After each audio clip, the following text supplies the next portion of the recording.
pouco sobre a ira de Deus e o castigo eterno, baseado nesse texto de Apocalipse e em alguns outros textos que nós vamos discorrer aqui ao longo da nossa aula. Então, o atributo chamado ira.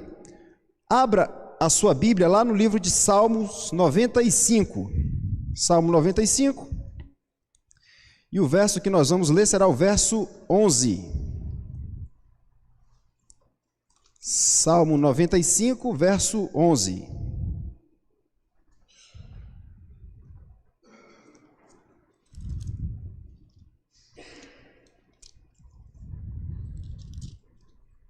Diz assim: por isso jurei na minha ira, não entrarão no meu descanso. Então veja, irmãos, a ira de Deus é uma perfeição divina, tal como a sua fidelidade, a sua bondade, o seu amor e a sua misericórdia. Não há nenhuma mancha no caráter de Deus, não existe. Ele é perfeito, dele nada se tira, nele nada se acrescenta. No entanto, se em Deus não houvesse ira, ele não seria um Deus perfeito, e sim teria um caráter manchado. Se Deus não odiasse, Deus seria um Deus imperfeito.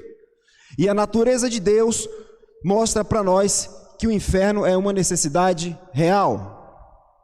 O inferno é uma necessidade real. A condenação eterna é uma necessidade real. Deus precisa aplicar a sua justiça. E essa justiça vai ser aplicada contra os ímpios. Então é muito bom falar do amor de Deus, é muito bom falar da misericórdia de Deus, mas por vezes nós temos algum receio de dizer que Deus odeia o pecado. Sabe aquela frase que Deus ama o pecador, mas ele ama o pecador, mas odeia o pecado? Quem é que peca? Você consegue desvincular o pecado do pecador? Não. Então Deus odeia aquele que peca. Assim como ele ama, ele também odeia. Assim como ele ama aquele que peca, ele também odeia. E o ódio de Deus funciona na mesma intensidade que o seu amor, a sua misericórdia, a sua graça. Deus é perfeito. Nele nada se acrescenta, dele nada se tira. Deus, ele é perfeito. Pensa comigo na seguinte ilustração. Estamos diante de um tribunal e temos o juiz, temos o promotor e temos o advogado. E o cenário bíblico todo é dentro desse simbolismo, em que há o juiz, há o acusador e há o advogado. Quem é o justo juiz? Deus. O advogado? Cristo. O acusador? Satanás. Imagina que tem um condenado, confesso, réu, culpado, chega diante do juiz, o juiz sabe que ele é culpado e ele diz assim: eu sou um juiz misericordioso, eu sou um juiz que amo, por isso eu vou te perdoar, você está livre. Qual a primeira coisa que você ia pensar? Onde está a justiça? Ele é um bandido, ele é um criminoso. Por que não foi aplicado a ele a justiça? Será que esse mesmo Deus que ama, ou esse juiz que diz ser amor, que diz ser misericordioso, será que ele é incapaz de ser justo? Incapaz de condenar o culpado? Então não existe justiça da parte desse juiz. Justiça plena seria feita se mesmo ele amando, ele condenasse. Se mesmo ele amando, ele condenasse. Isso fica muito mais fácil para nós entendermos o que é a representação na pessoa de Cristo, quando Cristo representa a igreja, e a ira de Deus sendo descarregada nele naquele momento na cruz, quando ele é o receptáculo dos nossos pecados. Então Deus também é um Deus que odeia. Deus também é um Deus que tem ira. Ira contra quem? Contra o pecador. E o destino do pecador é o lago de fogo, onde o sofrimento não tem fim, onde o sofrimento não cessa. O pecado não é tratado com indiferença por parte de Deus. Ele é tratado com desprezo, com indignação, com ódio, com repúdio, porque Deus, ele é 3 vezes santo. Tratar o pecado de forma diferente é ter uma mancha moral impregnada no caráter. Quem não odeia o pecado, e aqui eu vou trazer a frase de um autor, muito bom por sinal, já fiz indicação de um livro dele aqui, Arthur W. Pink. Ele vai dizer que quem não odeia o pecado é um leproso moral. Porque se nós amamos, nós temos a obrigação de odiarmos o pecado, porque Deus nos fez a sua imagem e semelhança. Ele nos fez a sua imagem e semelhança. Se nós amamos, nós temos a obrigação de odiar aquilo que Deus odeia. Se nós somos coniventes com o pecado, somos coniventes com a imoralidade, nós não estamos nos comportando como a imagem e semelhança de Cristo. Nós estamos caminhando com uma doença que é a lepra moral, porque a verdade não mais nos atinge. Não mais nos atinge. Então, como poderia aquele que é, por excelência, santo, puro, justo, olhar para a virtude e o vício de forma indiferente, para a sabedoria e a tolice de igual modo? Como que Deus poderia olhar para a virtude e o vício da mesma forma? Como Deus poderia olhar para a virtude e se alegrar com a virtude por conta da sua pureza e olhar para o vício de forma indiferente e não ter ira com o vício? Como isso seria possível? Deus olhar para a sabedoria e para a tolice da mesma forma? Será que isso é possível no caráter de Deus? Mais uma vez, meus irmãos, Deus, Ele odeia. E para aqueles que Ele odeia, Ele já preparou o lugar. Ele já preparou o lugar. Abra sua Bíblia lá em Romanos 11. Romanos 11, 22.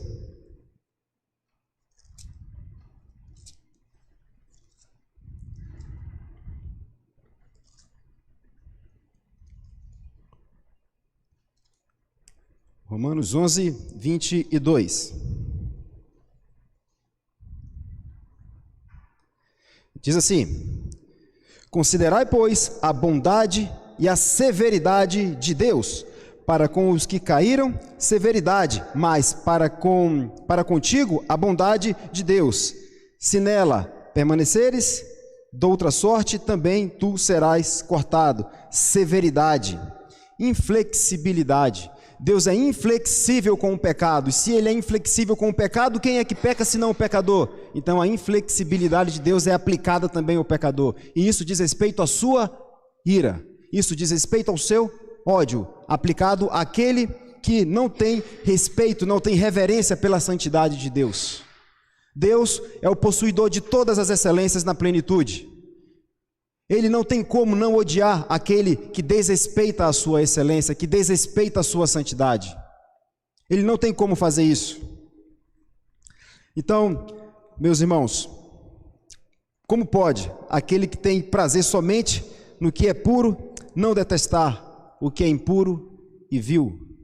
Deus detesta aquilo que é impuro e aquilo que é vil. E a minha intenção nesta manhã é que nós possamos fazer uma reflexão, olhar para dentro de nós e tentar entender se realmente estamos nos comportando como cristãos, se realmente estamos olhando para a cruz de Cristo e entendendo que Ele nos representa, e entendendo que o pecado que nós cometemos porque nós não deixamos de ser pecador é algo que nos incomoda, e ao nos incomodar nós precisamos orar a Deus, pedir para que Ele nos constranja, porque nós ferimos a santidade dEle. E Deus, mais uma vez, é um Deus que odeia o pecado, e quem peca é o pecador.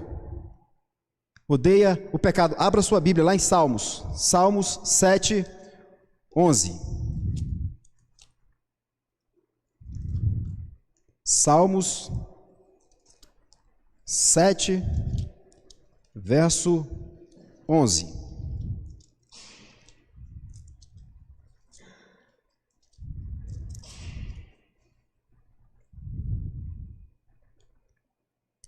Diz assim: Deus é justo juiz, Deus que sente indignação todos os dias.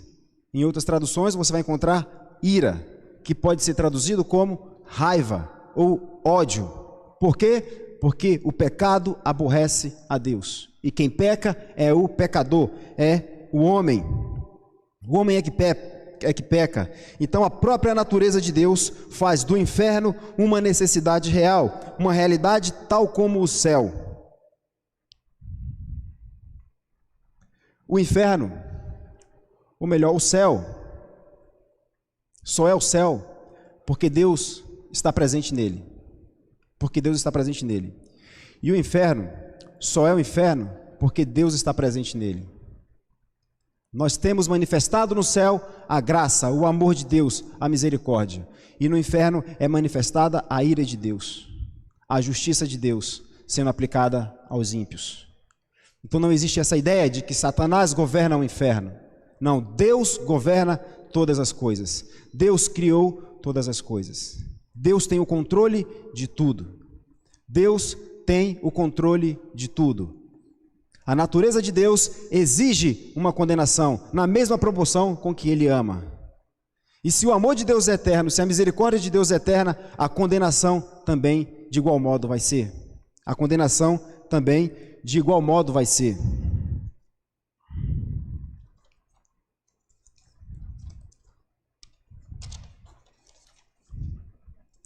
A perfeição de Deus está presente em todos os seus atributos. Se o amor dele é eterno, sua ira também o é. Se ele ama aqueles pelos quais ele descarregou seu ódio em Cristo, nosso representante, de modo a fazer justiça, ele odeia aqueles pelos quais Cristo não morreu. Não há nenhuma imperfeição nos atributos de Deus. Deus ama, Deus odeia. Deus é bom, Deus é misericordioso. E tudo funciona na mesma intensidade. Tudo funciona na mesma intensidade. A ira de Deus é o seu eterno ódio por toda injustiça. A ira de Deus, posta em ação, é a santidade dele sendo revelada. Vamos lá para Romanos. Romanos 1:18.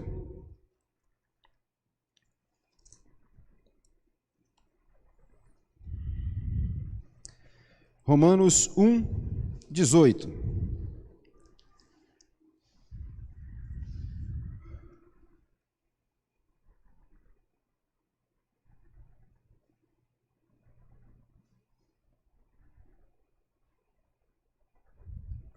Diz assim: a ira de Deus se revela do céu contra toda a impiedade e perversão dos homens que detêm a verdade pela injustiça. A ira de Deus se manifesta do céu.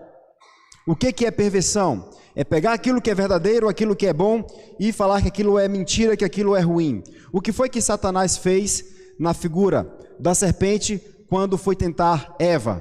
Ela perverteu a verdade que Deus havia dito. Disse uma mentira. Disse uma mentira. E Eva caiu na mentira. E o que Deus fez? Expulsou-os do paraíso. A ira de Deus em algum grau foi manifesta? Sim. Mas Deus fez uma promessa de salvação. E isso é o início do processo da redenção, que vai ser manifestado na obra e na pessoa de Cristo. Mas eu quero que você olhe para o dilúvio. Quem foi que derramou o dilúvio? Quem foi que enviou o dilúvio, melhor dizendo? O próprio Deus. Porque o coração do homem é pecaminoso, é mau, e isso é de forma contínua. Assim diz lá em Gênesis capítulo 6, versículo 5. Então Deus trouxe juízo. Quem foi que fez descer fogo do céu em Sodoma e Gomorra por conta do pecado daquele povo? O próprio Deus. O próprio Deus. Quem foi que enviou as 10 pragas no Egito? O próprio Deus. O próprio Deus. A Bíblia vai dizer que a vingança e a cólera pertencem a Deus. E Ele o faz de forma perfeita. E isso é bom. Porque Deus, Ele é perfeitamente bom. Ele é perfeitamente bom. O segundo ponto que eu quero tratar com os irmãos nesta manhã é: para onde irão os perversos? Aqueles que trocam a verdade pela mentira. Aqueles que dizem que algo que Deus fez não é bom, é ruim. Para onde eles vão? Mais uma vez, perverter é você pegar toda a verdade que Deus trouxe e dizer que aquilo é uma mentira, que isso é uma... Como eu posso dizer? É você pegar a criação, como eu já disse aqui, que é boa, que Deus fez muito boa, e o sinônimo de boa para aquela palavra também é bela, pegar toda essa criação e ir contra Deus. Ir contra Deus.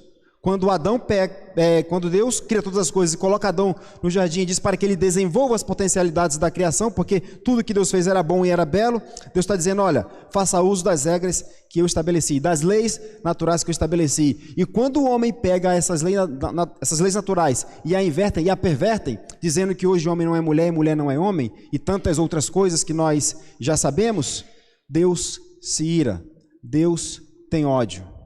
Deus tem ódio. Eu vou pedir para você abrir a sua Bíblia lá em Hebreus 9:27. Hebreus 9, 27.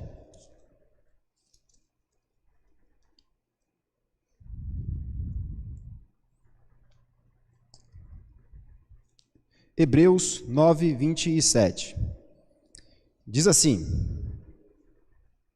E assim como aos homens está ordenado morrer uma só vez, depois disto, o juízo. Vamos lá em Eclesiastes 12, 14. Eclesiastes 12, 14.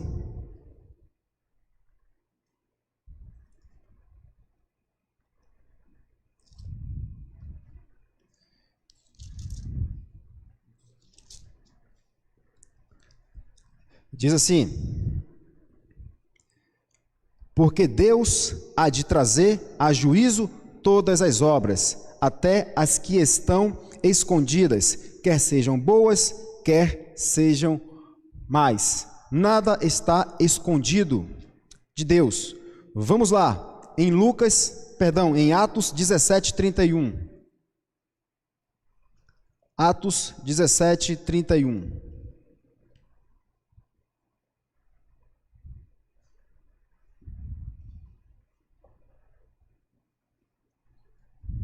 Diz assim: Porquanto estabeleceu um dia em que há de julgar o mundo com justiça por meio de um varão, que destinou e acreditou diante de todos, ressuscitando-o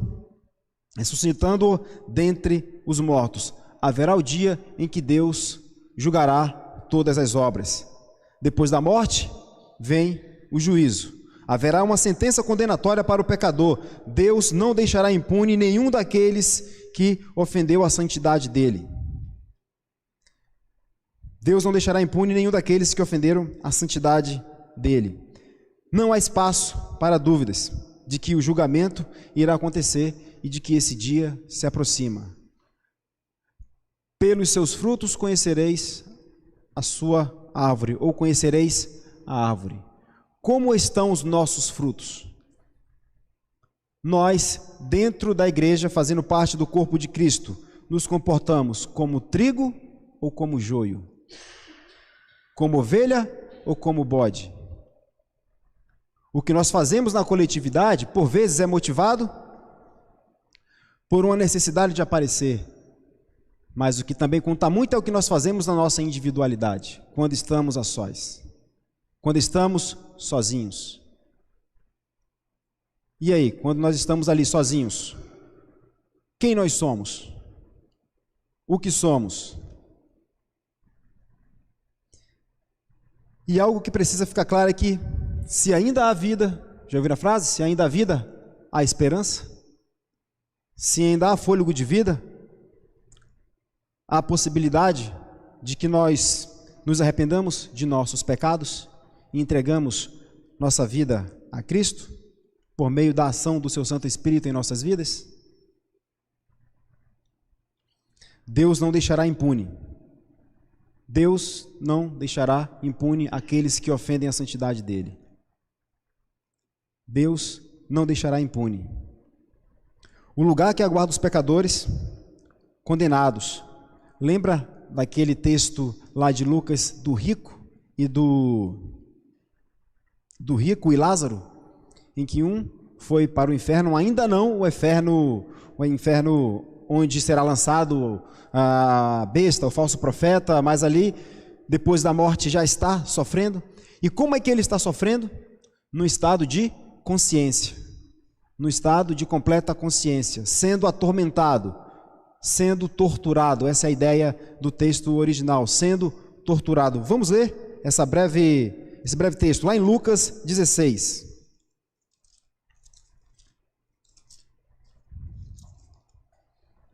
Lucas 16, a partir do 19 até o 31.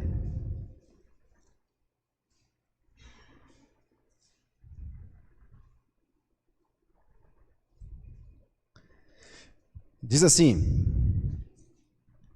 Ora, havia certo homem rico que se vestia de púrpura e de linho finíssimo e que todos os dias se regalava esplendidamente.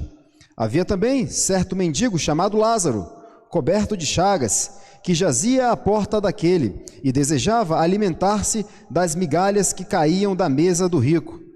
E até os cães vinham lamber-lhes as úlceras. Aconteceu morrer o mendigo e ser levado pelos anjos para o seio de Abraão. Morreu também o rico e foi sepultado. No inferno, estando em tormentos, levantou os olhos e viu ao longe Abraão e Lázaro no seu seio.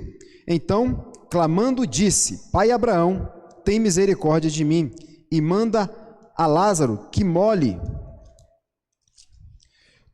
água à ponta do dedo e me refresque a língua, porque estou atormentado nesta chama. Disse, porém, Abraão: Filho, lembra-te de que recebeste os teus bens em tua vida, e Lázaro igualmente os males. Agora, porém, aqui ele está consolado, e tu em tormentos. E além de tudo, está posto um grande abismo entre nós e vós, de sorte que os que querem passar daqui para vós outros não podem, nem os de lá passar para nós. Então replicou o pai: Eu te suplico que o mandes à minha casa paterna, porque tenho 5 irmãos, para que lhes dê testemunho, a fim de não virem também para este lugar de tormento, ou de tortura, mesma coisa. Respondeu Abraão: Eles têm Moisés e os profetas, ouçam-nos. Mas ele insistiu: Não, pai Abraão, se alguém dentre os mortos for ter com eles, arrepender-se-ão. Abraão, porém, lhes respondeu: Se não ouvem a Moisés e os profetas, tampouco se deixarão persuadir, ainda que ressuscite alguém dentre os mortos. Depois da morte, nós vamos partir para um estado chamado de estado intermediário, de plena consciência, seja no inferno que antecede o lago de fogo e enxofre, seja no seio de Abraão que antecede o novo céu e a nova terra. Se for no inferno, estado de consciência, sendo torturado o tempo todo. Sendo torturado o tempo todo. Mais uma vez, pelos frutos se conhece a árvore. Pelos frutos se conhece a árvore. O lugar que aguarda os pecadores condenados é um lugar de tormento. Nesse texto é o próprio Cristo descrevendo o inferno, Hades. Ainda não o lago de fogo, que é o Guiena. O homem estava em total consciência sendo atormentado. Por quem? Satanás? Não, pela própria justiça divina. Tal como Satanás sofrerá, de igual modo Satanás será torturado pela justiça divina. Ele não governa o inferno, ele não toma de conta do inferno. Ele será torturado, atormentado, igual todos aqueles que não tiverem o nome escritos no livro da vida. É isso que acontece ao perverso após a sua morte. O julgamento dos perversos é certo. A morte sela a maldição deles. Na morte, as almas seguem para um estado consciente de dor, sofrimento, sendo atormentado na chama do fogo, que nunca se apaga. Ali permanecerão até o dia do julgamento, quando serão lançados no lago de fogo e enxofre. Vamos abrir a Bíblia agora lá em João. João capítulo 5.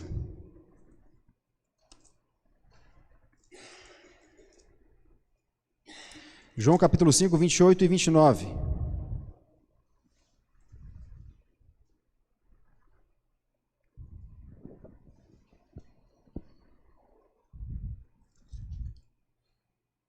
Cinco, 28 e 29, diz assim: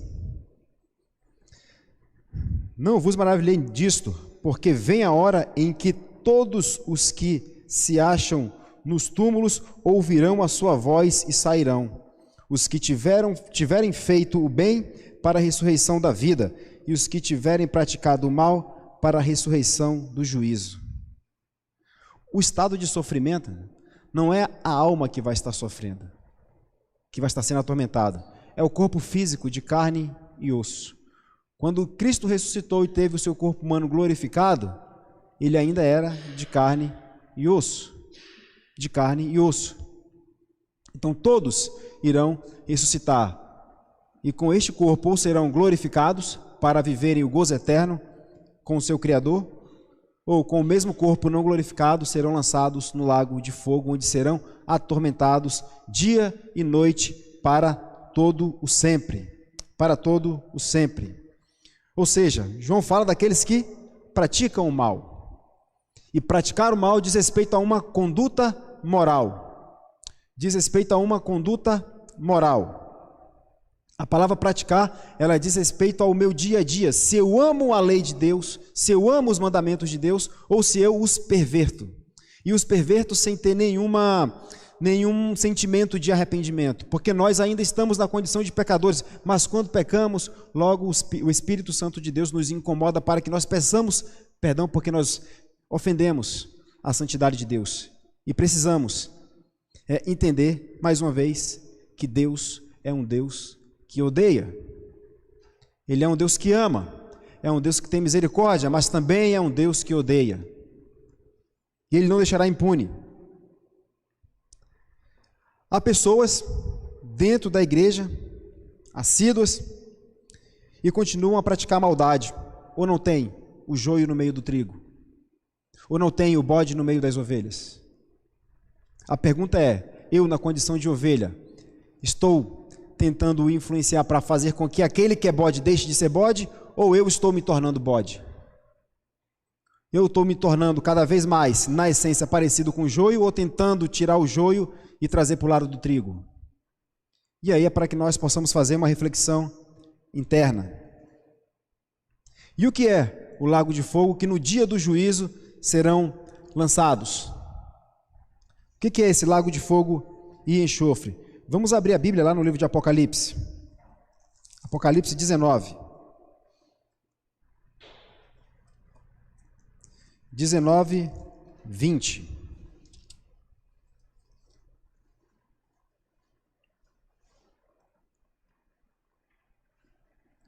Apocalipse 19, 20. Diz assim: mas a besta foi aprisionada, e com ela o falso profeta, que, com os sinais feitos diante dela, seduziu aqueles que receberam a marca da besta, e éramos os adoradores da sua imagem. Os dois foram lançados vivos dentro do lago de fogo que arde com enxofre. Quem vai ser lançado nesse lago de fogo e enxofre? Todos aqueles que receberam a marca da besta. E aí fica a pergunta, né? O que é essa marca da besta? Calculem, porque é número de homem, 666. Você não vai poder comprar, você não vai poder vender. Não é isso que diz o texto? O que é essa marca da besta? Apocalipse foi um livro escrito para a igreja, para as 7 igrejas ali do primeiro século, sobre o regime do Império Romano, em que todos aqueles que não negassem a fé em Cristo, eles não podiam comprar, não podiam vender e eram mortos ou exilados.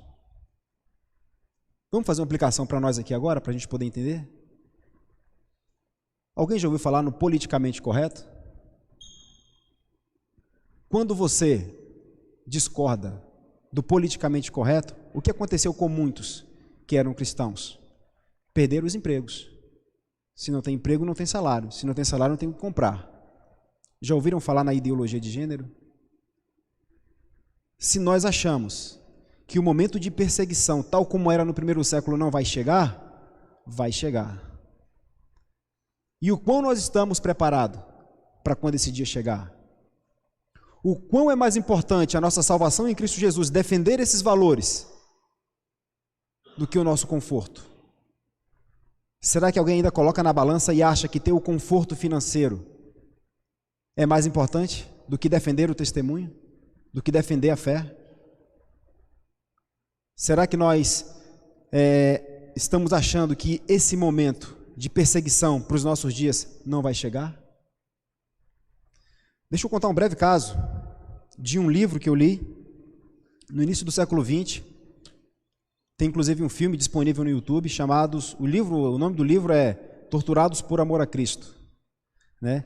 Reverendo Richard Fabre, um pastor luterano romeno.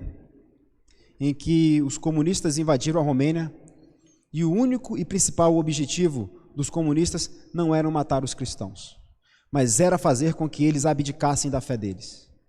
Era fazer com que eles abdicassem da fé, porque quanto mais se mata cristão, mais o número aumenta. E aí tem aquela frase célebre de Tertuliano, um dos pais da igreja, que o sangue dos mártires é a semente dos cristãos, que faz crescer, que faz florescer. Em um dos casos, esse reverendo, relatando no próprio livro dele, ele foi pego dentro de uma prisão pregando o evangelho. Levaram ele, torturaram, encheram de porrada, ele não abriu mão da sua fé. Quando ele é voltado e jogado dentro da cela, ele reúne todos os presos que anteriormente ele estava com eles falando do evangelho e diz assim: onde nós paramos? E continuou a pregar. Logo no início, ele também relata que quando os comunistas invadiram a Romênia e já haviam tomado parte da igreja, e muitos da igreja já tinham dito que comunismo e cristianismo podiam conviver juntos, e eles estavam ali diante de um púlpito com mais de 4.000 pessoas, fazendo esse tipo de afirmação, ofendendo o cristianismo. A mulher do lado dele diz assim: você não vai fazer nada? Ele olha para ela e diz assim: você sabe que se eu fizer alguma coisa, você vai perder o marido. E ela diz para ele assim: eu prefiro um marido morto a ter um marido covarde. E ele se levanta e ele diz: não vão ofender o cristianismo. E ele faz um pronunciamento. É pego, é preso, é torturado, mas Deus garante que ele sobreviva para que ele possa relatar em livros esses casos. Eu estou falando logo no período depois da Segunda Guerra, quando começa a Guerra Fria, meados do século XX. A reflexão que nós devemos fazer é a seguinte: será que existe alguma falsa doutrina entrando dentro de nossas igrejas e nós não estamos percebendo? Ou estamos aceitando como se não tivesse nada a ver? Não tem nenhuma relação? Esses que ofendem a santidade de Deus têm o destino certo. Qual é o destino? O Guiena, o lago de fogo, onde serão atormentados noite e dia para sempre. Porque Deus é um Deus que tem ódio daqueles que ofendem a santidade dele. Ódio daqueles que ofendem a santidade dele. O julgamento dos perversos é certo. A morte sela a maldição deles. Na morte, as almas seguem para esse estado intermediário, como eu disse. Então, irmãos, o lago de fogo, eu disse aqui, né, voltando para cá, fiz a digressão aí, só para eu poder me encontrar aqui. A gente leu o destino, né, o que é o lago de fogo. Vamos ver lá em Apocalipse 20, 10. Apocalipse 20, versículo 10. E diz assim: o diabo, o sedutor deles, foi lançado para dentro do lago de fogo e enxofre, onde já se encontram não só a besta, como também o falso profeta, e serão atormentados de dia e de noite pelos séculos dos séculos. A tormenta não terá fim. Para quem? O diabo e seus anjos? Não, para todo aquele que não teve o nome inscrito no livro da vida. Mais uma vez, pelos frutos conhecereis a árvore. Como está a nossa árvore? Como está a nossa árvore? Apocalipse 20, capítulo 15, diz assim: e se alguém não foi achado inscrito no livro da vida, esse foi lançado para dentro do lago de fogo. Apocalipse 21, 8, diz assim: quanto, porém, aos covardes, incrédulos, aos abomináveis, aos assassinos, aos impuros, aos feiticeiros, aos idólatras e a todos os mentirosos, a parte que lhes cabe será no lago que arde com fogo e enxofre, a saber, a segunda morte. E aqui a palavra covarde é medroso, tímido. Quantas vezes nós nos acovardamos? Temos a oportunidade de falar do evangelho para um parente, para um amigo, para um colega, e nós nos acovardamos com vergonha do que a massa lá fora, os ímpios, vão pensar e vão nos afastar do grupo deles. Será que ninguém passou por isso? Será que foi só eu que passei por isso em algum momento? Será que nós não deixamos por vezes de falar do amor de Deus? porque vai incomodar um determinado grupo e nós não queremos deixar de fazer parte desse grupo? Qual é o destino dessa pessoa, desse covarde, que é o que diz o texto? O lago de fogo, onde será atormentado de dia e de noite para todo sempre.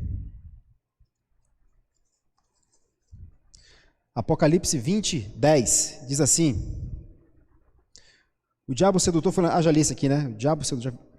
Aqui, repetir aqui, perdão. O lugar de tormento que jamais cessará dia e noite, sendo atormentado, sofrendo o juízo divino. 20, 10, já vi? 14, 11. Apocalipse 14, 11. Vai dizer assim: a fumaça do seu tormento sobe pelos séculos dos séculos, e não tem descanso algum, nem de dia, nem de noite. Os adoradores da besta e da sua imagem, e quem quer que receba a sua marca. Mais uma vez, aqui está a perseverança dos santos, os que guardam os mandamentos, o 12, né, de Deus e a fé em Jesus Cristo. Já ouviram falar no relativismo moral? Em que a verdade absoluta ela não mais existe, e agora essa verdade ela é relativa, ela é subjetiva, ela é intrínseca a cada indivíduo, em que os valores absolutos não importam mais.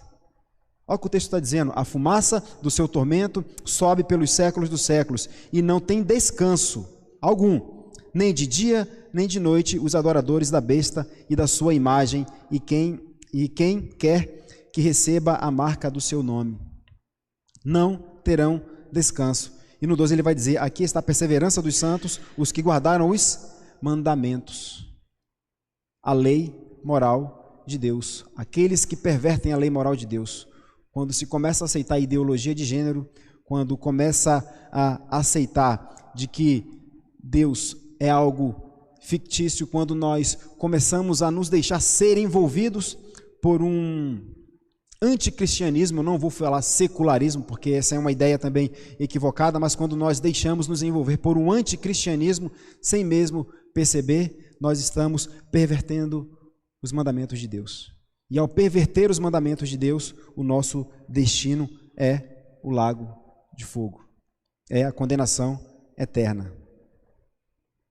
É a condenação eterna. Mais uma vez, dentro da igreja, qual a nossa condição? Se nós olharmos para a humanidade como um todo, desde a queda, o que o apóstolo Paulo vai dizer? Que todos pecaram e todos estão destituídos da glória de Deus. Todos estão condenados ao Guiena.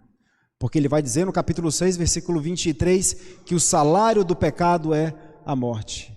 E a morte não é o aniquilarismo, onde você vai deixar de existir. Não. A morte, essa segunda morte, é o tormento eterno, de dia e de noite. No entanto, Deus resolveu usar para com misericórdia com alguns. Então nós precisamos ter também a nossa certeza da salvação, e é o meu terceiro e último ponto. Acho que vai dar tempo. A certeza da salvação não está numa tomada de decisão realizada há alguns anos. Não está na resposta dada a um pregador se você aceitou Jesus como seu Salvador. A certeza da salvação também não está na compreensão do Evangelho. Eu entendi, mas eu não acredito. Não está na compreensão do Evangelho. A certeza da salvação também não reside em ações piedosas. Há muitos que têm ações piedosas, mas a salvação não consiste nisso. Então, como saberei que não serei julgado e condenado ao lago de fogo e enxofre, sendo atormentado de dia e de noite para todo sempre? Abra lá a Bíblia em 1 João, lá nas epístolas, 1 João. Vamos ler do 5 até o 7.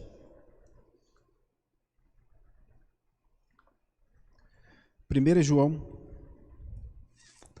1, do 5 ao 7. Diz assim: ora, a mensagem que da parte dele temos ouvido e vos anunciamos é esta: que Deus é luz e não há nele treva nenhuma. Se dissermos que mantemos comunhão com ele e andarmos nas trevas, mentimos e não praticamos a verdade. 7. Se, porém, andarmos na luz, como Ele está na luz, mantemos comunhão uns com os outros. E o sangue de Jesus, seu Filho, nos purifica de todo o coração. E aí eu destaco 3 palavras nesse texto. A primeira é comunhão, que diz respeito à intimidade com Deus. Como está a minha vida de oração? Eu tenho vencido as barreiras que são impostas a mim quando vou orar?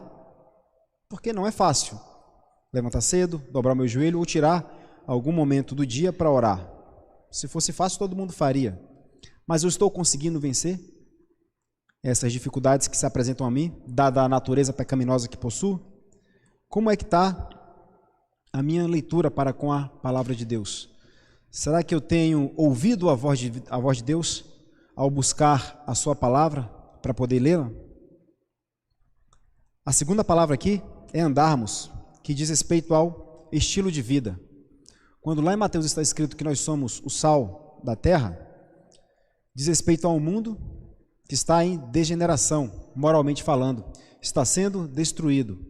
E quando Cristo nos reconcilia com Deus, Ele faz de nós sal da terra. Isso diz respeito a não deixar apodrecer aquilo que tem tendência a apodrecer. Não somos regeneradores, nós somos sal. Nós vamos tardar esse apodrecimento. Será que onde eu ando eu tenho sido sal? Eu tenho mostrado que as pessoas podem olhar para mim e enxergar em mim a obra de Cristo?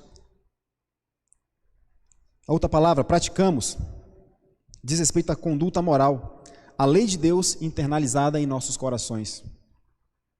A lei de Deus internalizada em nossos corações. Será que nós temos a lei de Deus internalizada? Será que quando nós observamos alguma coisa que fere a lei de Deus, isso nos incomoda? Se nos incomodar, isso é um bom sinal. Se não nos incomodar, isso é um péssimo sinal. Mais uma vez, a natureza de Deus exige uma condenação para os pecadores. O mesmo Deus que está no céu, que preparou o céu, o gozo eterno, é o mesmo Deus que criou o inferno. É o mesmo Deus. Se você consegue perceber que seu estilo de vida é diferente do ímpio, daquele que pratica o mal, se incomoda com o mal praticado, podemos chamar isso de uma primeira evidência de que você é um cristão salvo. Agora, se o mal prosperando não te incomoda, se a sua vida está como a do ímpio e você pratica o mal sem arrependimento, você tem muitas razões para se preocupar e clamar ao Senhor por misericórdia, pois estes têm o destino certo, o lago de fogo. O lago de fogo. Uma segunda evidência de que você pode ter a certeza de sua salvação é quando você se reconhece como um miserável pecador e que você carrega o vírus do pecado em você. E isso te humilha de tal maneira que te leva a confessar seus pecados, conduzindo você ao arrependimento, porque você ama a lei de Deus. Vamos ler lá em João, 1 João, mais uma vez na epístola, mantenham-se na epístola, na primeira epístola, lá no capítulo 2, os versículos 3 a 5. Diz assim: Ora, sabemos que o temos conhecido por isto, se guardamos os seus mandamentos. Aquele que diz, eu o conheço, e não guarda os seus mandamentos, é mentiroso, e nele não está a verdade. Aquele, entretanto, que guarda a sua palavra, nele, verdadeiramente tem sido aperfeiçoado o amor de Deus. Nós amamos a lei de Deus? Quando nós desobedecemos a lei de Deus, nós nos incomodamos? Nós ficamos constrangidos? Nós dobramos o nosso joelho e pedimos misericórdia de Deus, pedimos o perdão de Deus?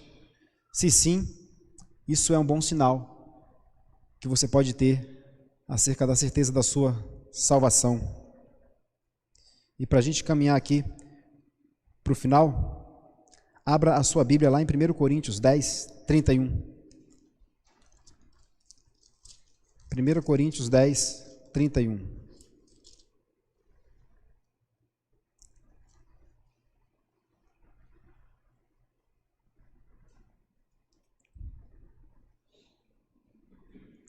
Diz assim: Portanto, quer comais, quer bebais, ou façais outra coisa qualquer, fazei tudo para a glória de Deus. A vida do salvo, do cristão, não é uma vida sem pecado. É uma vida em que o pecado o constrange de tal forma que o conduz ao arrependimento. Toda a nossa vida, ela deve ser um culto prestado a Deus. A minha vida pessoal, ela é um culto prestado a Deus. A minha vida pessoal vai dizer muito mais quem eu sou do que a minha vida junto com o corpo de Cristo. Do que a minha vida junto com o corpo de Cristo. Se o meu culto pessoal a Deus, ele não é bem um culto, eu desrespeito a lei de Deus e não me arrependo com isso, eu não estou prestando um culto a Deus, eu estou pervertendo a lei de Deus. Qual é a chance que eu tenho de chegar aqui com o corpo de Cristo, convocados por Ele para cultuá-lo, de prestarmos um culto digno a Ele, digno da santidade dEle? Então, é que nós possamos fazer essa reflexão. Irmãos, diante disso eu quero trazer 3 pontos aqui de aplicação para a gente poder refletir sobre eles. Precisamos entender que Deus é fogo consumidor. Ele é o justo juiz que se ira todos os dias com os pecados por conta se ira todos os dias com os homens por conta dos pecados deles. E o dia de Deus fazer justiça está próximo. Deus é um Deus que ama, mas é um Deus também que odeia. Deus é um Deus que tem misericórdia, mas também é um Deus que tem ódio. Deus é um Deus que derramou a sua graça, mas também é o Deus que vai derramar a sua justiça. Quando Jesus está lá no Getsemane orando a Deus, dizendo: Pai, se possível passa de mim esse cálice, será que ele estava com medo da tortura que iria sofrer no caminho até a cruz? Será que era disso que Jesus estava com medo? Não, porque ele sabia que a ira de Deus, o ódio de Deus seria descarregado nele, tão logo ele recebesse os pecados daquele que Deus elegeu. Se nós somos salvos em Cristo Jesus, que nós possamos dar bons frutos. Segundo, precisamos entender ainda que o sofrimento é real, o tormento é real. Não apenas real, é para sempre, não tem fim. Diante disso, levemos a sério a convocação do rei para cultuá-lo no culto solene. Levemos a sério aprender acerca dele nas escolas bíblicas. Estejamos em comunhão com o corpo de Cristo. Sabe por quê, irmãos? Ovelha desgarrada do rebanho é ovelha fácil, é presa fácil para o ataque do lobo. Quanto mais juntos do corpo de Cristo nós estivermos, mais seguro nós estamos. Mais seguros nós estamos. Por fim, Deus soberanamente escolheu nos amar, e esse amor é a razão da ira dele ter sido descarregada em Cristo, nosso Rei e Senhor. Por essa razão, podemos chamar Deus de Pai. Portanto, não negligenciemos nosso relacionamento com Deus e a sua lei. E aí eu deixo alguns minutos que nós temos aqui, caso algum irmão queira fazer alguma pergunta ou algum comentário. Vou levar o microfone aqui.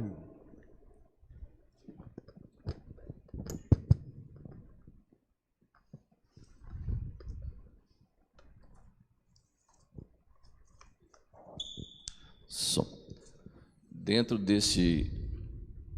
dessa verdade aí que você colocou, de que os atributos de Deus eles estão, e a gente conversou sobre isso, né? Sim. Os atributos de Deus eles estão em uma linha de igualdade. Não há diferença nenhuma entre nenhum atributo de Deus, né? Seja amor, seja ira, seja misericórdia. E aí a gente entra naquela questão do grande julgamento, né? Às vezes a gente ouve falar por aí que nós não seremos julgados. Mas se nós não, no grande dia do grande julgamento, se nós não formos julgados, Deus é injusto. Ele não estará sendo perfeito na sua justiça. Então, de fato é bom que nós entendamos que nós seremos julgados sim. Nós vamos comparecer diante do tribunal de Deus e nós vamos ser julgados assim como os ímpios vão ser julgados, né? Mas aí vem a grande diferença, né? nós não seremos condenados. Essa é a grande diferença, né? E por que Deus não vai ser injusto? Porque Jesus pagou a fiança. Se a gente levar isso para um lado humano, né? Então, assim, é bom que se tenha essa compreensão, né? E você deixou isso muito bem claro hoje, de que Deus, ele é perfeito amor, ele é perfeito justiça, ele é perfeito na sua ira, né? E muitas vezes nós nos sentimos confortáveis quando nós ouvimos mensagens sobre o amor de Deus, a misericórdia de Deus, e nós nos sentimos desconfortáveis com uma aula como essa. E às vezes nós somos chegados até levar assim, mas para que esse tipo de aula, né? Que coisa desconfortante, isso espanta os visitantes, né? E aí entra naquela questão da covardia, né? E nós não estarmos pregando o Evangelho de fato como ele deveria ser pregado. Então, assim,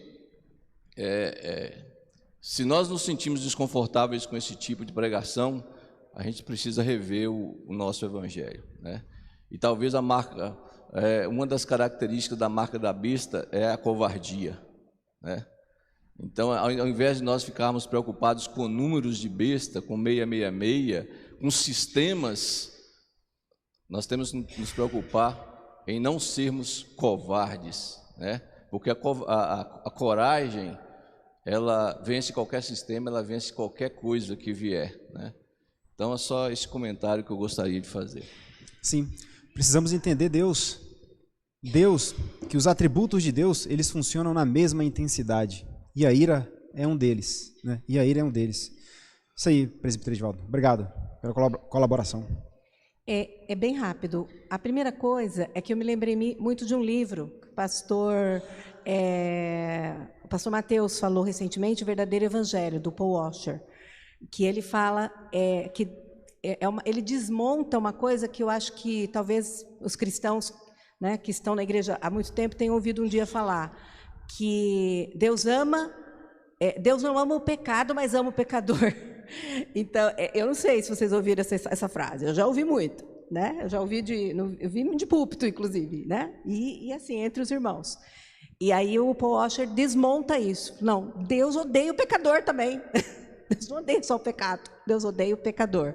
E ele vai explicando, exatamente para não, né? Não descarregar o seu ódio em cima do pecador, é que Jesus se antepôs, né? E sim, então, por isso temos acesso. Então, essa é uma frase que a gente ouviu muito e uma frase equivocada, né? Esse livro, Verdadeiro Evangelho, fala disso. A outra coisa que eu queria colocar, quando você falou do enfrentamento em relação às, digamos, cosmovisões concorrentes, né? Que a gente tem, concorrentes à cosmovisão cristã. Anteontem, nós tivemos o falecimento do Tim Keller. E teve um fato que me chamou muita atenção da vida dele. Ele foi chamado para receber um prêmio Abraham Kuyper, que é, né, um teólogo que falou que tirou da filosofia a cosmovisão cristã, né? Sim. Prêmio maravilhoso. Só que o prêmio estava sendo oferecido pelo seminário de Princeton, o qual era conivente com a luta LGBTQIA+. Simplesmente Tim Keller disse, eu não quero esse prêmio, eu declino o recebimento do prêmio. Embora o prêmio faça jus a um teólogo sério, com quem eu compartilho as ideias, quem está me oferecendo não é compatível com a cosmovisão cristã, que eu tenho convicção. E ele é muito recente, né? Ele rejeitou e declinou o recebimento do prêmio. Eu acho que é difícil, né? A gente tem tido situações, né? Nós cristãos temos passado por situações de enfrentamentos sérios mesmo, com certeza. Eu acho que essa é uma inspiração, né? Sim, não é só a Universidade de Princeton, né? Dele. Não é só a Universidade de Princeton, né? Harvard também, e todas foram universidades. Sim, está dentro, universidades, né? Não está lá, a gente às vezes acha que está lá fora. São universidades fundadas por discípulos de Calvino, por calvinistas que permitiram que o sinal da besta fosse pregado nelas e abandonaram o verdadeiro evangelho, né? Dileno, só um breve comentário também, bem na linha daquilo que o Edivaldo disse. Primeiro eu louvo a Deus e o parabenizo pela coragem, Graças a Deus. porque de fato pregar sobre isso nem todo mundo tem coragem. Hoje nós vivemos uma época onde a igreja, o povo de Deus vem para a igreja para ouvir que evangelho é graça, que Deus perdoa, é graça, basta crer. E de fato, ouvir uma mensagem como essa, muitos fazem cara feia. Poxa, mas eu vim aqui na igreja para ouvir uma mensagem de esperança. Se percebe daqui da frente, viu? Hã? Se percebe daqui da frente, as caretas. Ah, a gente percebe. E a gente precisa ouvir que o evangelho é graça, é misericórdia, é amor, mas o evangelho também é vida, é renúncia, é obediência, que a eternidade não é só o reino de Deus, mas também é o inferno. E há um pregador que eu gosto muito que diz que a mensagem que edifica é aquela que nos confronta e que faz com que o povo de Deus trema. E a gente precisa tremer quando a gente pensa no pecado. A gente precisa fazer uma reflexão da nossa vida, porque de fato nós vivemos um evangelho muitas vezes muito maquiado, uma vida muito falsa. E a palavra do Senhor, e às vezes a gente só destaca a graça, e aquele texto que você destacou do Evangelho de João, onde Jesus Cristo, aquele que morreu por cada um de nós, não estamos falando de texto de Antigo Testamento, é Jesus. Ele diz assim: aqueles que ressuscitarão, os que tiverem feito o bem, aqui ele não está falando em crer. Ele não está dizendo aquele que crê em mim ressuscitará para a vida. Não, ele está dizendo aquele que fez o bem. E isso a gente precisa entender, porque quando nós falamos que a salvação é pela graça de Deus, e louvado seja Deus porque mas a salvação pela graça implica numa vida de obediência a Ele, numa vida de renúncia a Ele. E aquilo que você destacou durante toda a sua aula, nós conhecemos a árvore pelo fruto. Então se nós... E é por isso que é muito perigoso quando nós dizemos aí à frente que nós somos salvos, ou que o povo de Deus é salvo, ou que você é salvo. Porque só Deus pode fazer essa afirmação. Só Deus sabe quem é salvo e quem não é. A palavra do Senhor fala quem é salvo e quem não é. Não é o homem que vai dizer quem é salvo e quem não é. Então assim, essa pregação tem que fazer com que a gente volte para casa tremendo, porque a gente tem que fazer uma avaliação da nossa vida. Aquilo que você disse, o mundo nos odeia, e o mundo odeia a igreja, o mundo odeia o cristão. Então se a gente é o queridinho lá no nosso ambiente de trabalho, alguma coisa está errada com a nossa vida. Se a gente é o queridinho lá no nosso bairro, no nosso condomínio, alguma coisa está errada com a nossa vida cristã. Se a gente é o queridinho onde a gente está, alguma coisa errada está com a nossa vida cristã, porque o mundo odeia o cristão. Isso a palavra de Deus fala. O mundo odeia a igreja.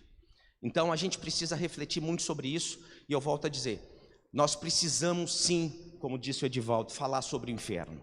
Nós precisamos sim dizer que a eternidade é na glória com o Pai, mas também é no inferno, no lago onde o sofrimento é eterno. E a gente precisa fazer essa reflexão. Aonde, o Rafael falou isso uma vez numa liturgia, aonde, e a gente tem que falar para a igreja, aonde nós passaremos a eternidade, aonde nós estaremos daqui 10, 20, 30 anos, ou alguns segundos, ou amanhã, aonde nós passaremos a nossa eternidade. Então nós precisamos refletir sobre isso, e louvado seja Deus, porque a igreja precisa ouvir sobre o inferno também. Amém. Se fizermos um estudo estatístico, e já vou terminar, da Bíblia, nós vamos perceber que ela fala muito mais sobre condenação do que sobre a ternura e o amor de Deus. Vamos orar? Senhor, nosso Deus e nosso Pai, nós somos agradecidos ao Senhor, porque se não fosse pelo Senhor, nós não estaríamos aqui. Se não fosse pelo Senhor, nós não abriríamos a Tua palavra para tentar entender os Teus atributos. E nós somos agradecidos ao Senhor por isso. Eu peço ao Senhor que, por meio do Teu Santo Espírito, coloque no coração de cada um aqui presente a compreensão acerca de quem Tu és.